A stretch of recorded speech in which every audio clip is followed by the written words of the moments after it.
Improper integral of first kind Dirichlet test, उसी का भी पार्ट में कंटिन्यू कर रही हूँ।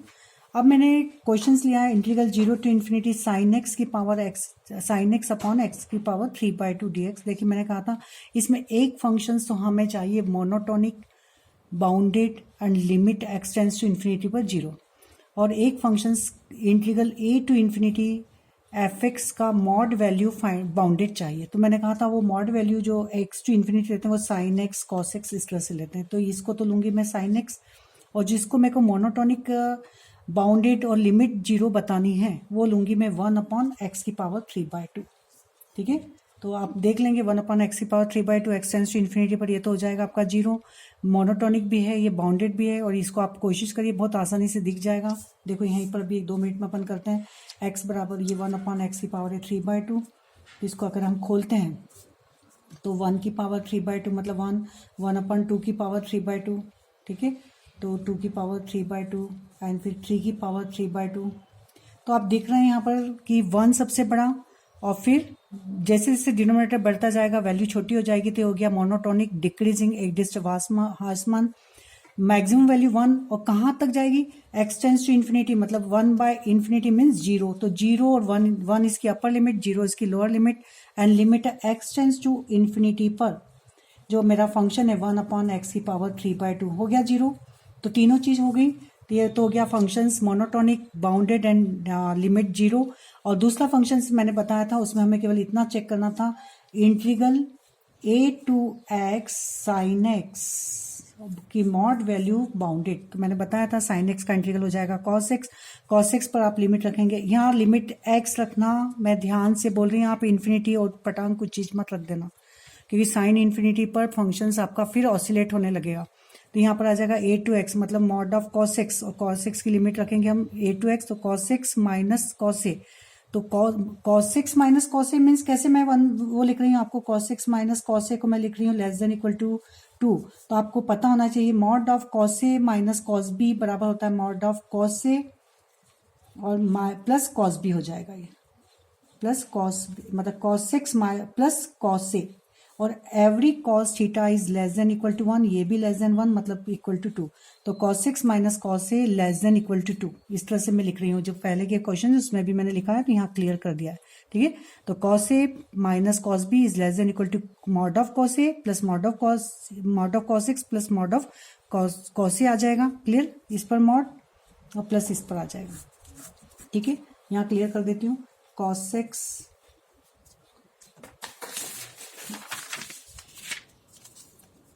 मॉड ऑफ आपका है cos x minus cos A. Clear, तो इसको आपने जो मॉड ऑफ था integral a to x sine x, इसका इंटीग्रल वैल्यू को आपने इस तरह से लिखा, और इसको लिखेंगे less than equal to mod of cos x plus mod of cos A. Clear, and this less than equal to 1 and this less than equal to 1, तो 1 + 1 मीन्स 2। तो इस तरह से मैं लिख रही हूँ मॉड ऑफ इसको कि integral a to x sine X का mod value less than equal to 2। तो यही बताना था मैं कि दूसरे फंक्शंस को क्या बताना था मैं, बाउंडेड। तो ये उसकी इंटीग्रल की मॉड वैल्यू हो गई बाउंडेड, और ये हो गया मोनोटोनिक डिक्रीजिंग एंड साथ में लिमिट 0। तो डिरिचलेट टेस्ट से ये क्या हो गया आपका, डिरिचलेट टेस्ट से ये भी हो गया आपका कैसा फंक्शंस, कन्वर्जेंट, और ये भी कन्वर्जेंट। ये कैसे हुआ, अब x देखिए यहाँ पर अगर मैं इसको x 1+x² को इसके साथ छोड़ देती तो क्या ये इसकी लिमिट 0 होती, नहीं होती। ये x 1+x² साइन एक्स है। क्लियर, यदि मैं इसके साथ में ले लेती 1+x² तो ये मेरा फंक्शन ये रह जाता। क्या ये मोनोटोनिक डिक्रीजिंग तो हो जाता, बाउंडेड भी नहीं होता, न ही इसकी लिमिट 0 होती। हाँ, पर इसके साथ में अगर मैं लेती हूँ x 1+x² तो इसकी लिमिट x कॉमन लेंगे हम, तो इस पर लिमिट क्या होगी, देखिए x टेंड्स टू 0 की इन्फिनिटी। ध्यान दीजिए अपर लिमिट इन्फिनिटी है, तो यहाँ पर आता है x tends to infinity functions. ठीक है, तो यहाँ इन्फिनिटी लिमिट होगी, तो यहाँ होगा x टेंड्स टू इन्फिनिटी पर कॉमन निकलेगा नहीं हमारा, तो कॉमन अगर मैंने निकाला भी तो लिमिट आएगा x tends to infinity x/x², common लिया तो 1 + 1/x²। ठीक है, ये गया, यहाँ एक बचा, तो x टेंड्स टू इन्फिनिटी मतलब 1/∞, और यहाँ पर 1 + 1/0 मतलब 1 + 0 मतलब 1, ये हो जाएगा 1/∞ एंड 1+0। 1+0 मीन्स 1 मीन्स 1/∞ और 1/∞ 0। क्लियर? तो ये वैल्यू आपकी होगी 0। यही चाहिए था मुझे।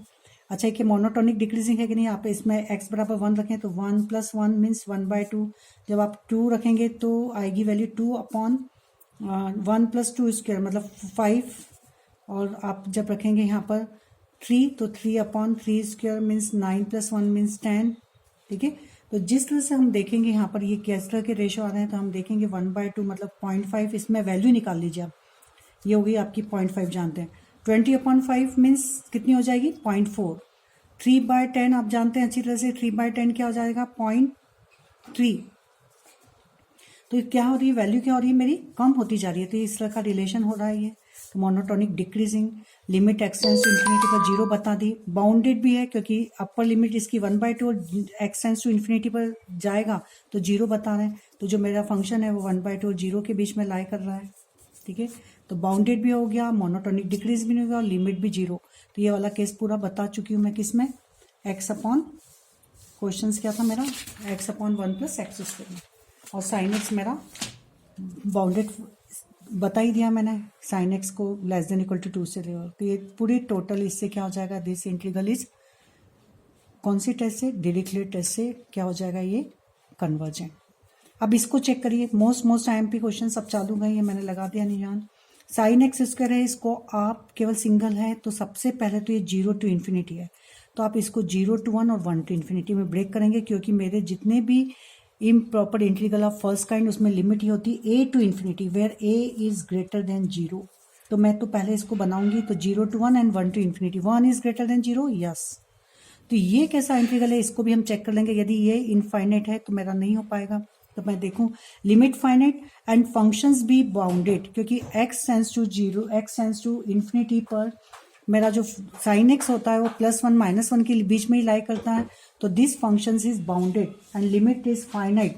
तो टोटल हो गया ये प्रॉपर इंटीग्रल का case. Proper integral is always convergent. उचित समाकलन और उचित समाकलन हम जानते हैं अभिसारी होते हैं।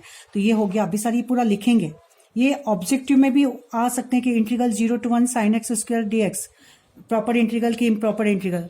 तो ये क्या है, finite limit and functions bounded. कैसे चेक करेंगे, 0 रखा, साइन 0 0, साइन 1, और नहीं तो आप जानते हैं कि साइन किसी भी एंगल पर हमारी वैल्यू क्या होती है, यहाँ पर 0 और 1 पर फाइनाइट लिमिट पर फाइनाइट वैल्यू होगी। तो फंक्शंस हो गया बाउंडेड, तो प्रॉपर इंटीग्रल। अब बचा मेरा 1 to ∞, इस पर हम चेक करेंगे, इस पर कन्वर्जेंट टेस्ट लगाएंगे, convergent test of first kind. तो फर्स्ट काइंड में यहाँ पर सबसे पहले आप इसमें 2x को डिवाइड करेंगे एंड 2x को करूंगी मल्टीप्लाई। क्लियर? तो 2x साइन x² को एक फंक्शन मानूंगी और 1/2x को दूसरा। 1/2x पर मैं लगाऊंगी bounded, monotonic and limit tends to 0। तो ये लग जाएगी डिरिचलेट टेस्ट। ये हो रहा है, देखो 1/2x लिमिट हो रही है 0, यस। 1 रखा तो 1/2, 2 रखा तो 1/4, 1/6। इस तरह से डिनोमिनेटर बढ़ते जा रहे हैं तो वैल्यूज मेरी छोटी होती जाएगी। मोनोटोनिक डिक्रीजिंग 1/2 अपर, और कहाँ तक छोटी जाएगी, तो x टेंड्स टू ∞ रखा तो 1/∞ मीन्स 0। तो जो मेरी वैल्यू है छोटी होते होते 0 से ज्यादा छोटी नहीं होगी। तो 1/2 और 0 के बीच में मेरा फंक्शन लाई कर रहा है, मतलब given function is bounded, monotonic decreasing and limit हो गई इसकी 0। एक दिस्ट हासमान, परिबद्ध और लिमिट 0। तो डिरिचलेट टेस्ट का एक फंक्शंस की पूरा कंडीशन फॉलो हो रही है। अब जो दूसरा फंसता जो बचा है, दूसरे बचे में हम क्या करेंगे, आप अच्छी तरह से जानते हैं। अब मेरा जो फंक्शन बचा है, ध्यान रखिए यहाँ लिमिट लेंगे 1 to x, इन्फिनिटी नहीं लेना है। Integral 1 to x 2x sin x² dx, इसकी मॉड वैल्यू, इसको मैं चेक करूंगी, ये बाउंडेड होना चाहिए ना। इसको मुझे कन्वर्जेंट बताना, कुछ बताना है, क्लियर? इसको केवल बाउंडेड बताना है। तो मैंने लगाया इसका इंटीग्रल, तो 2x sin² x dx है यहाँ पर, ठीक है। तो इसका इंटीग्रल हो जाएगा, यहाँ पर मैं लिख सकती हूँ इसको, sin² x का हम जानते हैं cos x हो जाएगा। तो यहाँ पर cos x dx हो जाएगा। तो cos x पर लिमिट रखूंगी मैं, तो x² = t, तो 2x dx बराबर dt। तो sin t आया समझ में। तो sin t का लिमिट रखेंगे, एक होगी x, तो sin x minus cos t, integral इसका होगा माइनस cos t। तो माइनस cos t पर लिमिट रखेंगे minus cos x and minus plus cos 1, मतलब मैंने cos 1 इसको पहले लिख दिया है और cos x को बाद में। ठीक है। तो यहाँ पर जो t आया था, t की जगह फिर आप वैल्यू पुटअप करेंगे, t बराबर क्या था, एक्स स्क्वायर, तो एक्स स्क्वायर रख देंगे तो यहाँ आ जाएगा cos 1 square minus cos x square is less than equal to 2। आपको ये क्लियर नहीं हुआ तो मैं ग्रुप में इसका पूरा और छोटा सा वो डाल के क्लियर करके भेज दूंगी। तो ये हो गया। अभी इसके पहले मैंने बताया था कि cos A minus cos B is less than equal to mod of cos A plus mod of cos B. तो mod of cos A is less than 1, this mod of cos B is also less than 1, तो total value होगी less than equal to 2। तो this function is a bounded. तो Dirichlet test से ये वाला मेरा जो हुआ, ये फंक्शंस हुआ बाउंडेड। ये क्या हो गया, सॉरी ये फंक्शंस हुआ बाउंडेड। तो ये पूरा, ये तो फंक्शंस था मेरा, और ये 1/2x ये क्या था, monotonic decreasing and limit tends to 0। तो टोटल इसका प्रोडक्ट क्या हो जाएगा, कन्वर्जेंट डिरिक्लेट टेस्ट से। तो ये इंटीग्रल 1 टू इन्फिनिटी हुआ कन्वर्जेंट। तो इसमें से मैंने 2x को हटा दिया, मतलब integral 1 to infinity sine square x dx हुआ कन्वर्जेंट। तो total integral 0 to infinity sine x square हुआ कन्वर्जेंट, क्योंकि मैंने 0 टू इन्फिनिटी को ब्रेक करा था, 0 टू 1 एंड 1 टू इन्फिनिटी। तो ये 1 टू इन्फिनिटी कन्वर्जेंट, इसको पहले ही मैं बता दी थी कन्वर्जेंट। तो ये भी अभिसारी, ये भी अभिसारी, तो टोटल सम क्या हो जाएगा, अभिसारी। तो Dirichlet test most IMP questions को आप 1-2 बार करिएगा। कोई स्टेप अगर आपको नहीं समझ प्लीज ग्रुप में डाल दीजिए, मैं उसको क्लियर कर दूंगी। अब देखिए दूसरा ये क्वेश्चन ये भी इसी तरह से आता है। अल्फा, ध्यान रखिए, alpha to infinity E to power minus alpha X sine X upon X, जहाँ alpha is greater than equal to 0। तो अल्फा की वैल्यू 0 भी हो सकती है। तो 0 यदि हो गई तो मेरा इंटीग्रल केस हुआ 0 टू इन्फिनिटी ई की power minus alpha X sine X upon x, ठीक है। तो यहाँ पर मेरे को 0 अगर आता है तो मुझे इसको ग्रेटर देन, मेरे को यहाँ a लाऊंगी या 1 ले आऊंगी, तो इसको मैं ब्रेक कर दूंगी 0 टू 1 एंड 1 टू इन्फिनिटी में। तो यहाँ जो आपका ये लोअर लिमिट है 1 इज ग्रेटर देन 0, क्योंकि मेरी जो improper integral of first kind जो चलता है वो a टू इन्फिनिटी फंक्शंस पर चलता है, और ये ग्रेटर देन 0 होना चाहिए। तो यहाँ मेरा 1 में ब्रेक कर दिया, 0 to 1 and 1 to infinity, 1 is greater than 0। तो ये हो जाएगा आपका फर्स्ट काइंड। इस पर हम कन्वर्जेंट टेस्ट लगाएंगे, इसको जरा चेक कर लें। ये है मेरा 0 टू 1 ई की power minus alpha X sine X upon X, ये एंगल मेरा। अब यहाँ पर आप लिमिट एक्स टेंस टू 0 लेंगे कि एक्स टेंस टू इन्फिनिटी, थोड़ा सा लॉजिक लगाइए। यहाँ पर इन्फिनिटी कहीं से कहीं तक नहीं आ रहा है, यहाँ क्या आ रहा है, x टेंस टू 0। तो x टेंस टू 0 पर साइन एक्स अपॉन एक्स होता है 1, तो ये तो हो गया बाउंडेड। और x टेंस टू 0 पर e की पावर माइनस अल्फा एक्स, मतलब x टेंस टू 0 मैंने करा, तो e की पावर माइनस 0, g की पावर माइनस 0 मतलब e की पावर 0, किसी की पावर 0 मतलब 1। तो ये भी 1, ये भी 1, मतलब पूरा फंक्शन हो गया मेरा बाउंडेड, मतलब ये हो गया परिमित, और लिमिट भी मेरी परिमित है और फंक्शन बाउंडेड। तो ये हो गया proper integral, and proper integral is always, उचित समाकलन हमेशा कन्वर्जेंट होते हैं। तो इतना पार्ट कन्वर्जेंट पूरा क्लियर करके पहले लिखेंगे, फिर इस पर आएंगे, और ये होगा फर्स्ट काइंड। फर्स्ट काइंड पर इस पर हम लगाएंगे फर्स्ट काइंड की टेस्ट। ये क्यों हुआ फर्स्ट काइंड, क्योंकि यहाँ पर ये फंक्शंस लिमिट मेरी इनफाइनाइट है, clear, limit infinite and function है बाउंडेड, तो ये होगा फर्स्ट काइंड। अब यहाँ पर मैं लगाऊंगी डिरिक्लेट टेस्ट, इसमें मैं ई की पावर माइनस अल्फा एक्स, ये एक्स को इधर ले आऊंगी, और यहाँ नहीं कि ये साइन एक्स अपॉन एक्स तो इसको ही माने, साइन एक्स को अलग, e की पावर माइनस अल्फा एक्स को x। बहुत अच्छी तरह से आप समझ गए होंगे कि इसको मेरे को monotonic bounded and limit tends to 0 बतानी है, और साइन एक्स हो जाएगा जिसका इंटीग्रल की वैल्यू मॉड वैल्यू को मुझे बाउंडेड बताना है। तो यहाँ पर देखिए इसको हम चेक कर लें जरा। ये हो गया मेरा इंटीग्रल a टू इन्फिनिटी, जिस पर कन्वर्जेंस टेस्ट लगानी, मैंने इसको यहाँ पर इस तरह से बना रखा है। ये साइन एक्स जी एक्स, मतलब ये 5x में इसको इंक्लूड कर, 5x में इसको कंसीडर कर रही हूँ। 5x बराबर e की power minus alpha x upon x, alpha x को मैं नीचे ले गई हूँ, क्लियर। तो x e की पावर अल्फा एक्स हो गया। अब मेरा जो 5x है, देखिए ये x 1 अपॉन एक्स ई की पावर अल्फा एक्स, ठीक है, मीन्स यहाँ पर मैंने इसकी वैल्यू रखी x, तो मेरे को मिलेगा 1 ई की पावर अल्फा, मतलब ई की पावर अल्फा 2 रखूंगी, 2 ई की पावर 2 अल्फा, ई की पावर 1 3 इंटू ई की पावर 3 अल्फा। इस तरह से आप देख रहे हैं यहाँ पर मेरी डिनोमिनेटर बढ़ रहा है, डिनोमिनेटर बढ़ेगा तो वैल्यूज क्या होंगी, कम होती जाएंगी। तो ये मोनोटोनिक डिक्रीजिंग में चला गया। अब अपर लिमिट तो दिख रही है, लोअर कहाँ तक जाएगी छोटी होते होते, तो इस पर ले लेंगे हम x tends to infinity. Infinity क्यों लगा रहे हैं, क्योंकि वैल्यू हमारी dash dash dash up to infinity जा रही है, क्लियर।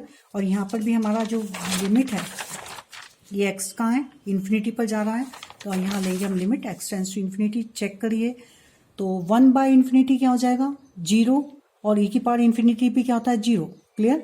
तो ये वैल्यू नीचे 1 बाई इन्फिनिटी तो इन्फिनिटी मीन्स हो जाएगा आपका 0, तो ये मेरी लोअर लिमिट 0, तो इससे फंक्शंस मेरा बाउंडेड हो गया, मोनोटोनिक डिक्रीजिंग हो गया, एंड लास्ट लिमिट निकालूंगी तो ये लिमिट हो गई मेरी 0। तीनों केस हो गए इस पर, तो डिरिक्लेट टेस्ट लग जाएगा। और अब मैं कंसीडर करूंगी मेरा जो बचा जो फंक्शन है उस पर integral a to x sin x dx, क्या मैंने सही लिखा है? नहीं, मुझे लेना था इसकी मॉड वैल्यू, इसको मुझे बताना था बाउंडेड। इस पर कोई कन्वर्जेंट टेस्ट नहीं लगानी, इसकी इंटीग्रल निकालना है, इसकी मॉड वैल्यू को बाउंडेड बताना है। तो इसका मैंने लगाया इंटीग्रल साइन एक्स का इंटीग्रल कॉस एक्स पर मैंने लिमिट रखी x, फिर रखी x माइनस ए, तो cos x minus cos A, और cos x minus cos A मैंने अभी क्लियर कर दिया था, is less than equal to cos x plus cos A, और cos x is less than 1 और this is also less than 1, तो 1 plus 1 means less than 2। तो दिस फंक्शन इज बाउंडेड। तो डायरेक्टली में एक फंक्शन को मैंने monotonic decreasing bounded and limit 0 बता दी, और दूसरे फंक्शंस की इंटीग्रल की मॉड वैल्यू को बाउंडेड बता दिया है। तो डायरेक्टली टेस्ट से पूरा टोटल इंटीग्रल हो गया कन्वर्जेंट। क्लियर? बहुत अच्छी तरह से अब आपको समझ में आ चुके हैं, इसमें सब आपके पुराने भी टेस्ट यूज हो रहे हैं। अब integral alpha to infinity 1 minus E की power minus X cos X upon X, ये अगर मैं क्वेश्चन आपको देती हूँ तो आप किसको फर्स्ट और किसको सेकंड मानेंगे? अब आप समझदार हो चुके हैं, इस एक्स को तो आप यहाँ ले लेंगे क्योंकि लिमिट एक्सटेंड्स टू इन्फिनिटी पर मुझे 0 भी बताना रहता है। तो ये फंक्शंस मोनोटोनिक कौन सा हो रहा है देखिएगा, डिक्रीजिंग हो रहा है कि इंक्रीजिंग, लिमिट 0 हो रही है कि नहीं, ये बाउंडेड है या नहीं, इसको थोड़ा चेक करिए, बहुत पहले भी बता चुकी हूँ मैं। और ये कॉस एक्स पर लगाएंगे ये वाली टेस्ट, ठीक है, तो इसकी मॉड वैल्यू बाउंडेड हो जाएगी। तो ये भी डिरिक्लेट टेस्ट से क्या हो जाएगा? कन्वर्जेंट। अब निरपेक्ष अभिसारण का एक जरा सी टेस्ट है। एब्सोल्युटली कन्वर्जेंट मीन्स क्या होता है? ये इसके क्वेश्चंस इतने ज़्यादा आते नहीं है, पर थोड़ा सा कभी डेफिनेशन आ जाए तो यदि एक इंटीग्रल मुझे दे रखा है a to infinity F X G X, तो उसका मैं मॉड लूंगी फंक्शंस पर, उसको यदि मैं बताऊंगी दिस इंटीग्रल इज कन्वर्जेंट, मतलब उसकी एब्सोल्यूट वैल्यू लूंगी, यदि वो कन्वर्जेंट होती है तो मैं फंक्शंस को कहूंगी integral a to infinity F X G X is absolute convergent. ये वाला इस पर मॉड नहीं रहेगा, इसको कहूंगी मैं एब्सोल्यूट कन्वर्जेंट, इस लिमिट को, इस इंटीग्रल को कहूंगी मैं निरपेक्ष अभिसारी। जैसे फॉर एग्जांपल मुझे integral 1 to infinity sine X upon X की पावर 4 dx लेके चल रही हूँ, ये improper integral first kind, this function is bounded क्योंकि sine theta upon theta, theta tends to उस पर आपका ये हो जाएगा 1, और ये बाउंडेड है, और यहाँ लिमिट मेरी क्या है? इनफाइनाइट। तो मैंने इसका मॉड वैल्यू दिया, मॉड लिया, मैं जानती हूँ mod of sine x less than equal to 1, तो ये मेरा 1 अपॉन एक्स की पावर 4 पर हो गया। 1 अपॉन एक्स की पावर 4 का आप इंटीग्रल अच्छी तरह से जानते हैं। ये मैंने इम्प्रॉपर इंटीग्रल का फर्स्ट पार्ट पहले में तो मैंने सब क्लियर कराया, सेकंड में इस टाइप के बहुत सारे क्वेश्चंस कराए, प्लीज वो देखिए, और उसमें देखेंगे तो ये क्या आ रहा है, इसकी लिमिट आएगी 1/3, इसका इंटीग्रल करेंगे और इसमें एक्स टेंस टू इन्फिनिटी और यहाँ 1/x आ जाएगा। उस टाइप के क्वेश्चंस करिए, आगे बहुत बार यूज होंगे। तो ये फाइनाइट लिमिट, यदि फाइनाइट है तो ये क्या फाइनाइट है? इस इंटीग्रल की मॉड वैल्यू, तो ये वाला इंटीग्रल होगा एब्सोल्युटली कन्वर्जेंट। इस इंटीग्रल को कहेंगे हम निरपेक्ष अभिसारी, क्योंकि जब कोई इंटीग्रल का एब्सोल्यूट वैल्यू कन्वर्जेंट होती है तो ये इंटीग्रल हो जाता है निरपेक्ष अभिसारी। कोई इंटीग्रल की एब्सोल्यूट वैल्यू यदि कन्वर्जेंट है तो गिवन इंटीग्रल कहलाता है एब्सोल्युटली कन्वर्जेंट। क्लियर? इसी तरह से यदि मुझे दो फंक्शंस दे रखे हैं तो दो फंक्शंस के ऊपर एब्सोल्युटली कन्वर्जेंट कैसे लगाएंगे? इसमें मेरे पास फंक्शन है integral a to infinity F X and phi X D X. तो एक फंक्शन को तो मैं बताऊंगी बाउंडेड, ठीक है, और दूसरे को बताऊंगी उसकी integral a to infinity F X D X, क्या बताऊंगी? उसकी मॉड वैल्यू, मतलब मॉड लेकर उसको बताऊंगी मैं एब्सोल्युटली कन्वर्जेंट। ठीक है, एक फंक्शन बाउंडेड, दूसरा उसकी मॉड वैल्यू और उसका इंटीग्रल a टू इन्फिनिटी को क्या बताऊंगी मैं? एब्सोल्युटली निरपेक्ष अभिसारी। तो टोटल प्रोडक्ट हो जाएगा मेरा निरपेक्ष अभिसारी, absolutely convergent. Clear? Absolute convergent. तो जैसे अभी मैंने दिया था साइन की पावर साइन 4 अपॉन एक्स की पावर 4, इसमें डाल दूं और यहाँ पर कोई भी एक बाउंडेड फंक्शन सोल डाल दूं तो उनका प्रोडक्ट, क्योंकि साइन एक्स की पावर 4 अपॉन एक्स की पावर 4 अभी मैंने उसको बताया एब्सोल्युटली कन्वर्जेंट, तो एब्सोल्युटली कन्वर्जेंट होगा। और यहाँ फंक्शन बाउंडेड तो पूरा फंक्शन क्या हो जाएगा? Absolutely convergent. तो इसमें पूरा टोटल प्रोडक्ट को नहीं लेना, एक को केवल बाउंडेड और दूसरे को एब्सोल्यूट कन्वर्जेंट, तो पूरा हो जाएगा एब्सोल्युटली कन्वर्जेंट। प्लीज चैनल को आप सब्सक्राइब करिए जिससे मेरी आने वाली सब चैनल्स आप देखते जाएंगे। अब मैं सेकंड काइंड लूंगी और सेकंड काइंड बिल्कुल इसके पैरेलल है, तो इसको पूरी अच्छी तरह से आप कन्वर्जेंट टेस्ट याद रख लीजिए। और खूब मेहनत से पढ़िए और एक एक चीज़ को बहुत ध्यान से पढ़िए। ये पेपर बहुत ज़्यादा मतलब वो देता है, इसमें छोटी छोटी बारीक चीज़ होंगी, तो उसको बहुत ध्यान से रखिए और प्लीज़ चैनल सब्सक्राइब करिए।